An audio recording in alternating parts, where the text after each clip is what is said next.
Break के बाद एक बार फिर से आप सभी का स्वागत है गुड लक टिप्स में। दोस्तों, ब्रेक से पहले हमने 6 राशियों की बात की थी। चलिए अभी के लिए आगे बढ़ते हैं और जानते हैं तुला, वृश्चिक और धनु राशि के बारे में। तुला राशि वाले जो हमारे दर्शक हैं, आज अपने आप की किसी से तुलना करके अपने को कभी भी छोटा समझने का प्रयास मत कीजिएगा। आपके जीवन का लक्ष्य क्या है, इस जन्म में आने का उद्देश्य क्या है, उसको जानिए, समझिए और उसकी ओर अग्रसर होने का प्रयास कीजिए।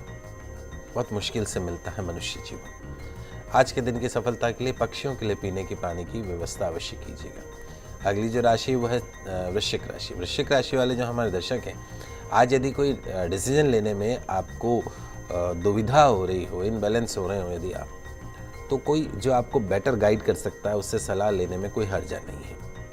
आज का दिन अच्छी तरीके से गुजरे, इसके लिए आपको अपना जो अहंकार है, अपनी जो महत्वाकांक्षाएं हैं, उनको साइड में रखना होगा। आज के दिन की सफलता के लिए बंदरों को केले अवश्य खिलाइए। अगली जो राशि वो है धनु राशि। धनु राशि वाले जो हमारे दर्शक हैं, आज तेजी से काम करने की आदत बनाइएगा। नए रास्ते खोजने, नए विकल्पों पर विचार करने में संकोच मत कीजिएगा। आज के दिन की सफलता के लिए भगवान शिव की आराधना करके दिन की शुरुआत कीजिए। पंडित जी, अंतिम 3 राशियों की तरफ बढ़ने से पहले एक और दर्शक हमारे साथ जुड़ गई हैं। टोंक से देवी हैं, जो कि अपने पुत्र मनीष के लिए जानना चाहती हैं। मनीष की जन्म की तारीख है 25/3/1994 और उनके जन्म का समय है सुबह का 7:20 का। देवी जी, आपका बहुत बहुत स्वागत है हमारे शो में। अपना सवाल पूछिए पंडित जी से।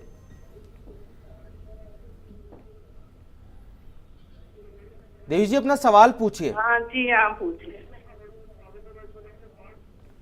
जी। पंडित जी, हेलो जी, जय माता की। जय माता की।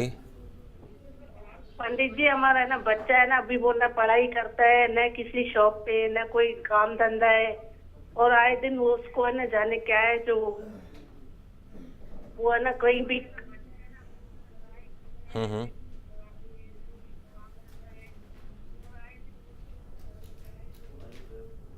तीन बार उसके एक्सीडेंट भी, उसके कोई राशि, कोई ग्रहचारी क्या है उसे। देखिए देवी जी, 2-3 चीज़ें इस बच्चे की जन्म कुंडली में आप समझ लीजिए। पहली चीज़ तो यह है कि इसकी जन्म कुंडली में शनि मंगल बहुत भारी मांगलिक है। मांगलिक ही नहीं, बहुत ज़्यादा, जिसको डबल चौबल मांगलिक बोलते हैं। शनि और मंगल दोनों एक साथ आके द्वादश भाव में बैठ गए। शुक्र की महादशा और बुध का अंतर चल रहा है। आप इस एक तो सबसे पहला काम यह है कि वहाँ पे किसी पंडित से बात कर लीजिएगा। खेजड़ी के पेड़ के नीचे या खेजड़ी के पेड़ के दंड के समक्ष मंगल शनि की शांति करवा दीजिए इस बच्चे की। उसके बाद में फिर आप इस बच्चे को, अगर ये पढ़ना लिखना नहीं चाहता है तो व्यापार शुरू करवा दीजिए। ध्यान रखिए, व्यापार भी अगर ये करे तो लोहे से संबंधित, इलेक्ट्रॉनिक, इलेक्ट्रिकल, मोबाइल एसेसरीज, इस तरह का अगर ये काम करेगा तो ज़्यादा अच्छा रहेगा। रही बात जो अभी जो समय चल रहा है, वो थोड़ा सा समय फ्लक्चुएशन वाला है। अप्रैल 2016 के पश्चात इसका समय बेहतरीन शुरू होगा। आप इसके वजन के बराबर जितना वजन है उतना गुड़ लेके गौशाला के अंदर दान करवाइए। एक बार गायों को खिलाइए।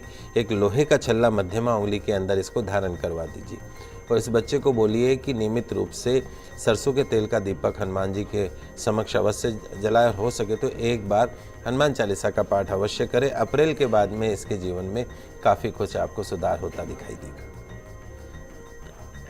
चलिए दोस्तों, अब जान लेते हैं कि मकर, कुंभ और मीन राशि वाले जातकों को क्या करना है अपने दिन को बेहतर बनाने के लिए। मकर राशि वाले जो हमारे दर्शक हैं, आज किसी भी समस्या से परेशान मत होइएगा। हर प्रॉब्लम जो होती है, वो अगर हम उसे डिफरेंट दृष्टिकोण से देखें, डिफरेंट नज़रिए से देखें, तो निश्चित तौर पे वो प्रॉब्लम भी हमें बहुत कुछ सिखा सकती है। इसमें कोई दो राय नहीं है। आज के दिन की सफलता के लिए छोटी कन्या को बिस्कुट के पैकेट का दान करें। अगली जो राशि वह है कुंभ राशि। अपने मन की आवाज़ आज सुनने का प्रयास कीजिएगा। बहुत ज़रूरी नहीं है कि आपकी जो विचारधारा है उनको आप त्यागिए, जब तक कि वो आपके और आपके अपनों के लिए हानिकारक ना हो। आज के दिन की सफलता के लिए हनुमान जी महाराज के मंदिर में एक मीठा पान अवश्य चढ़ाइएगा। अंतिम राशि है मीन राशि। आज के दिन आपको कोई ऐसा डिसीजन लेना पड़ सकता है जिसे आपको समय से टाल रहे हैं। जितनी जल्दी हो उस सब्जेक्ट को, उस समस्या को सॉल्व कर लेंगे तो उतना ही आपके लिए अच्छा रहेगा। आज के दिन की सफलता के लिए किसी भूखे व्यक्ति को भोजन अवश्य कराइएगा। दोस्तों, तो राशियों की बात हुई। चलिए अभी के लिए आगे बढ़ते हैं और पंडित जी से जान लेते हैं कि क्या कहता है आज का गुड लक टिप आप सभी के लिए।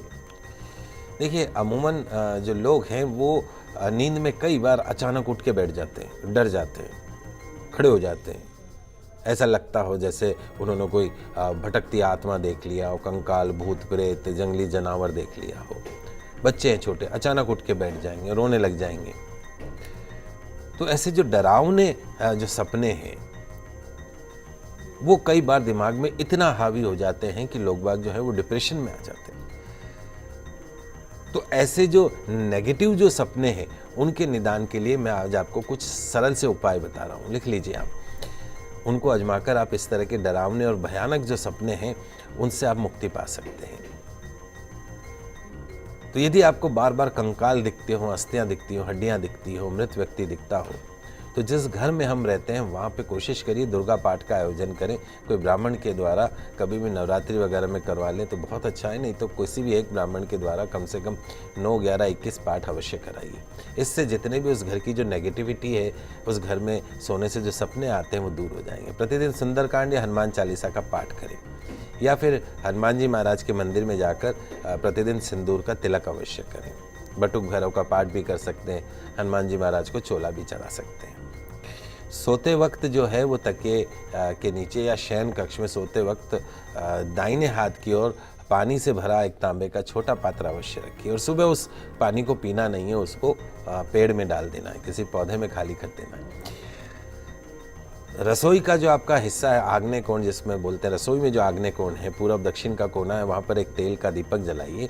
उस दीपक में थोड़ा सिंदूर डाल दीजिए, और जब वो दीपक की लौ बुझ जाए तब वो जो तेल और सिंदूर का जो बचा हुआ जो वो हिस्सा रहता है उसका तिलक लगा लीजिए। सपने आने बंद हो जाएंगे। सपनों में यदि आपको नदी दिखाई दे, पानी दिखाई दे, झरना दिखाई दे, तो पितृदोष का सूचक माना जाता है, क्योंकि पितरों का स्थान जहाँ शीतलता होती, पानी होता है, जल होता है, नदी होती, तालाब होती है, वहाँ पे ज़्यादा माना जाता है। इस दोष के निवारण के लिए अमावस्या के दिन सफ़ेद चावल, शक्कर और घी का मिश्रण पीपल पर पेड़ पर चढ़ाइए, और घर में प्रवेश करने से पूर्व हाथ मुंह धोकर ही प्रवेश कीजिए। पूर्व दिशा की तरफ सिर रखकर सोना चाहिए। घर के मुख्य द्वार पर एक पंचमुखी हनुमान जी की तस्वीर अवश्य लगाइए। तो दर्शकों, हम उम्मीद करते हैं कि हमारा प्रोग्राम आपको काफ़ी पसंद आया होगा। पंडित जी हमारे स्टूडियो में आने के लिए और दर्शकों की समस्याओं का समाधान करने के लिए, उन्होंने इतनी महत्वपूर्ण जानकारियां देने के लिए आपका बहुत बहुत शुक्रिया। आप सभी का आज का दिन मंगलमय हो, शुभ हो। जय श्री कृष्णा, जय माता की, जय श्री हरि। तो अगर आप भी अपनी किसी भी समस्या का समाधान चाहते हैं पंडित जी से, तो आप भी हमें कॉल कर सकते हैं, आप हमें ईमेल भी कर सकते हैं। हमारा ईमेल आईडी है goodlucktips@firstindianews.com। कल फिर मिलेंगे आपसे, तब तक के लिए खुश रहिए, अपना ख्याल रखिए, नमस्कार।